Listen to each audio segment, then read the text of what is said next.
തെരുവ് നായ്ക്കളുടെ ആക്രമണത്തെപ്പറ്റി കേട്ടുകൊണ്ടാണ് കേരളം ഇന്ന് ഉണരുന്നത്. തെരുവ് നായ്ക്കളുടെ കടിയേറ്റ് കഴിഞ്ഞ ഒരു വർഷം 2024 3,18,000 ആളുകൾക്കാണ് കടിയേറ്റത്. അതേ വർഷം തന്നെ 24 പേർ മരണമടയുണ്ടായി. തെരുവ് നായ്ക്കളുടെ ആക്രമണത്തെ തുടർന്ന് രോഗം ബാധിച്ച് 24 പേരാണ് മരണമടഞ്ഞത്. ഈ വർഷം സ്ഥിതി വളരെ രൂക്ഷമാണ്. കാരണം ജനുവരി മുതൽ ഇന്നുവരെ 13 പേർ തെരുവ് നായ്ക്കളുടെ കടിയേറ്റ് മരിച്ചിട്ടുണ്ട് കേരളത്തിൽ. അതിൽ വാക്സിനേഷൻ, പോസ്റ്റ് എക്സ്പോഷർ വാക്സിനേഷൻ എടുത്ത കുട്ടികൾ വരെ മരിച്ചു എന്ന് കേൾക്കുമ്പോൾ അതിഭീകരമായിട്ടുള്ള ഒരു സാഹചര്യമാണ് കേരളത്തിൽ ഉണ്ടായിരിക്കുന്നത്. തെരുവ് നായ്ക്കളുടെ എണ്ണം ദിനം പ്രതി വർദ്ധിച്ചുകൊണ്ടിരിക്കുകയാണ്. മെഡിക്കൽ ഡിപ്പാർട്ട്മെന്റിനോടോ തദ്ദേശ സ്വയംഭരണ സ്ഥാപനങ്ങളോടോ ചോദിച്ചാൽ അനിമൽ ബർത്ത് കൺട്രോൾ വഴി നമ്മൾ ഇതിനെ കൺട്രോൾ ചെയ്തുകൊണ്ടിരിക്കുകയാണ് എന്നാണ് പറയുന്നത്. ആകെ 15 ABC കേന്ദ്രങ്ങളാണ് കേരളത്തിൽ ഇപ്പോൾ പ്രവർത്തിക്കുന്നത്. 15 എണ്ണം കൂടെ പുതിയതായിട്ട് തുടങ്ങുന്നു എന്നും കേൾക്കുന്നുണ്ട്. അനിമൽ ബർത്ത് കൺട്രോൾ കൊണ്ട്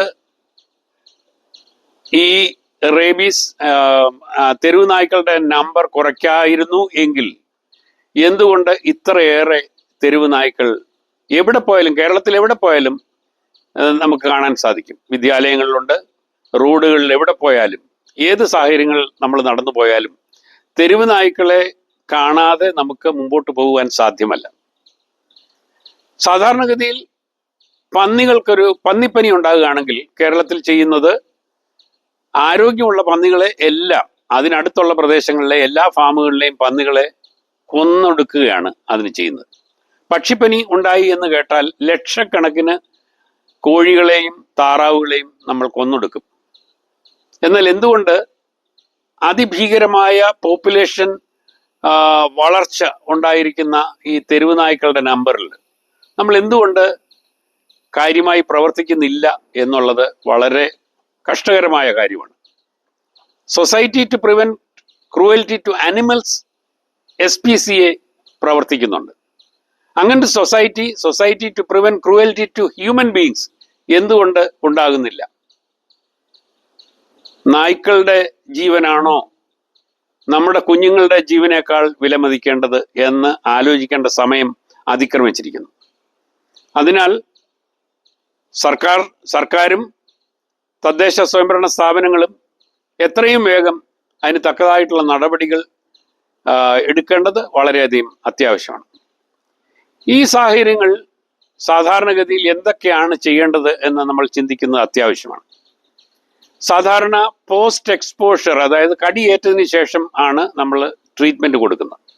എന്നാൽ വൾണറബിൾ പോപ്പുലേഷൻ എന്ന് പറയുന്നത്, അതായത് വെറ്റിനറി ഡോക്ടേഴ്സ്, ആനിമൽ ഹാൻഡ്ലേഴ്സ്, കുട്ടികൾ, നമ്മുടെ ഇപ്പോൾ സ്കൂളിലൊക്കെ പോകുന്ന കുഞ്ഞുങ്ങൾ പോകുമ്പോൾ 4-5 വയസ്സ് അല്ലെങ്കിൽ 7 വയസ്സുള്ള കുട്ടികളൊക്കെ പോകുമ്പോൾ അവർക്കൊക്കെ കടിയേൽക്കുന്ന തലയിലാണ് അല്ലെങ്കിൽ മുഖത്താണ്. അപ്പൊ അങ്ങനെയുള്ള വൾണറബിൾ പോപ്പുലേഷനെ നമുക്കൊരു പ്രീ എക്സ്പോഷർ വാക്സിനേഷൻ കൊടുക്കുവാനായിട്ട് സാധിക്കും. പ്രീ എക്സ്പോഷർ വാക്സിനേഷൻ എന്ന് പറഞ്ഞാൽ 0, 7 and 18 ഈ 3 ഇഞ്ചക്ഷൻസ് ആണ് കൊടുക്കേണ്ടത്. അത് ഇൻട്രാമസ്കുലർ ആയിട്ട് കൊടുക്കാം, ഇൻട്രാഡെർമൽ ആയിട്ടും കൊടുക്കാം. സാധാരണഗതിയിൽ ഇൻട്രാമസ്കുലർ ആയിട്ട് കൊടുത്താൽ മതി. 3 ഇഞ്ചക്ഷൻ മതി പ്രീ എക്സ്പോഷർ വാക്സിനേഷൻ എന്ന് പറയുന്നത്. എന്നാൽ പോസ്റ്റ് എക്സ്പോഷർ വാക്സിനേഷനിൽ തുടങ്ങി ഒരു കടിയേറ്റാൽ എന്താണ് നമ്മൾ ചെയ്യേണ്ടത്? കടിയേറ്റാൽ ആ മുറിവ് ഏറ്റവും നന്നായിട്ട് കഴുകി വൃത്തിയാക്കുക എന്നുള്ളതാണ്. അത് ഫ്ലഷ് ചെയ്യണം. വെള്ളം നല്ലപോലെ ഫ്ലഷ് ചെയ്ത് ഒരു 15 മിനിറ്റ് ഫ്ലഷ് ചെയ്ത് ആ രോഗാണുവിനെ ആ ഭാഗത്ത് നിന്ന് ദൂരീകരിക്കേണ്ടത് അത്യാവശ്യമാണ്. സാധാരണഗതിയിൽ അത് പലരും ചെയ്യുന്നില്ല. സോപ്പ് ഉപയോഗിച്ച് അത് നമുക്ക് കഴുകാവുന്നതാണ്. സോപ്പ് ആൻഡ് വാട്ടർ അത് ഉപയോഗിച്ച് നമുക്കത് വൃത്തിയാക്കാവുന്നതാണ്. ഏറ്റവും നല്ല രീതിയിൽ ഒരു 15 മിനിറ്റ് എടുത്ത് ആ വൂണ്ട് ശരിയായിട്ട് നമ്മൾ ക്ലീൻ ചെയ്യണം. അതിനുശേഷം കടിയേറ്റത് കൈക്ക് മുകളിലാണ്, മുഖത്താണ്, തലയിലാണ്, അങ്ങനെയൊക്കെയുള്ള ഭാഗത്താണ്, ഈവൻ കയ്യിൽ മുകളിലാണെങ്കിൽ പോലും നമ്മൾ ചെയ്യേണ്ടത് ആ വൂണ്ടിൽ റേബീസ് ഇമ്മ്യൂണോഗ്ലോബുലിൻ എന്ന് പറയുന്നത് അത് ഇൻഫിൽട്രേറ്റ് ചെയ്യണം. ആ വൂണ്ടിലും അതിന് ചുറ്റിനും അത് ഇൻഫിൽട്രേറ്റ് ചെയ്ത് നല്ല രീതിയിൽ അത് ഇൻഫിൽട്രേറ്റ് ചെയ്യണം. അതിനുശേഷമാണ് ആൻറ്റി റേബീസ് വാക്സിനേഷൻ കൊടുക്കേണ്ടത്. അത് സാധാരണഗതിയിൽ പോസ്റ്റ് എക്സ്പോഷർ ട്രീറ്റ്മെൻ്റ് ആണെങ്കിൽ 0, 3, 7, 14 and 21 5 ഡോസസ് ആണ് നമ്മൾ കൊടുക്കേണ്ടത്. 2 തരത്തിൽ അത് കൊടുക്കാം. കൊടുക്കേണ്ട vaccine human diploid cell vaccine 1, അല്ലെങ്കിൽ ചിക്ക് എംബ്രിയോ വാക്സിൻ. ഈ 2 വാക്സിനാണ് ഇതിനായിട്ട് ഉപയോഗിക്കുന്നത്. അതിൽ സാധാരണഗതിയിൽ നമ്മൾ പ്രിഫർ ചെയ്യുന്നത് ഹ്യൂമൻ ഡിപ്ലോയിഡ് സെൽ വാക്സിനാണ്.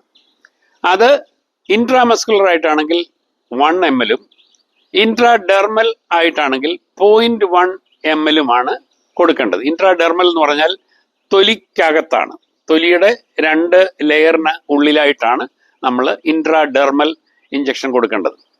സാധാരണഗതിയിൽ ഈ വാക്സിനൊക്കെ നല്ല വിലയുള്ളതാണ്.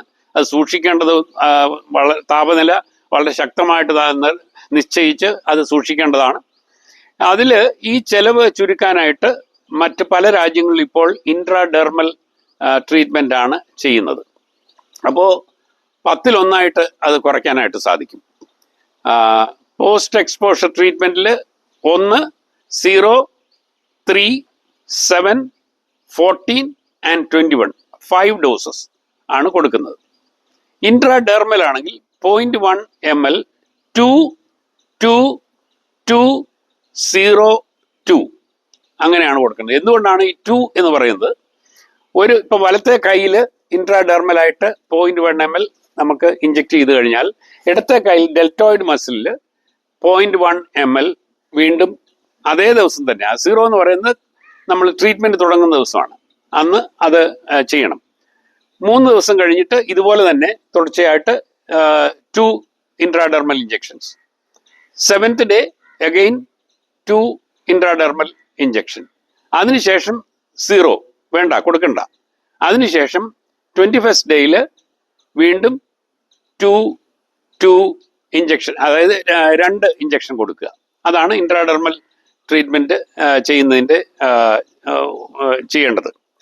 ഈ ഇമ്മ്യൂണോഗ്ലോബുലിൻ്റെ കാര്യം പറഞ്ഞത് 2 തരം ഇമ്മ്യൂണോഗ്ലോബുലിൻ നമുക്ക് അവൈലബിൾ ആണ്. ഒന്ന് human rabies immunoglobulin.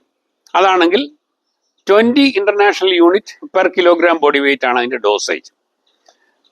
Equine anti rabies ഇമ്മ്യൂണോഗ്ലോബുലിനുണ്ട്.